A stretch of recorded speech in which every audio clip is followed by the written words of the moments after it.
Welcome once again, my friends, and thank you for stopping by to listen to an old storyteller. Today we have a Santali tale, and the title of this story is The Deaf Family.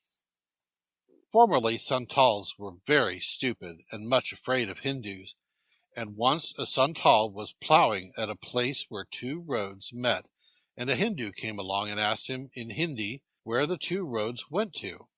Now, the Santal did not understand Hindi and was also deaf, and he thought that the Hindu said, "These two bullocks are mine." And he answered, "When did I take your bullocks?"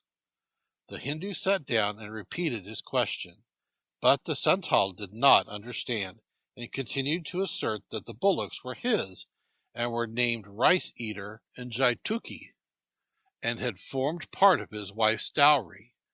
The Hindu kept on asking about the roads, and at last the Santal got frightened and thought, "Perhaps my father-in-law took the bullocks from this man, and at any rate he will beat me and take them by force." So he unyoked his bullocks and handed them over to the stranger, and the Hindu, when he found out what was meant, went off with them as fast as he could. Soon after, the Santal's mother brought him out his dinner, and he told her what had happened about the bullocks. And she also was deaf and thought that he was complaining that the rice had no salt in it. So she answered, "Your wife gave it to me like this. I cannot say whether she put salt in it. Come, eat it up."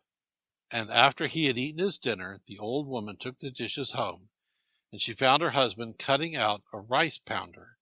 And she told him how their son had scolded her because there was no salt in the rice.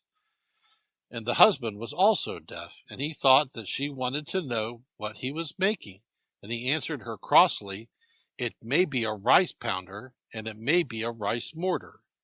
And as often as she repeated her story, he made this answer and told her not to worry him. Then she went to her daughter-in-law, who was also deaf, and started spinning in the veranda. She scolded her for not putting salt in the rice, and she answered, "Who knows what I am spinning? The thread may be all knotty, but I still reel it up." And this is the end of the story. Thus the man lost his bullocks through cross questions and crooked answers, and as the whole family talked like that, they soon became poor. Thank you once again for listening to this story. If you enjoyed this story, please press that like button. Also, please help an old storyteller out by subscribing to my channel. The next story will be posted in a few days, so until then, may your story continue to be a good one.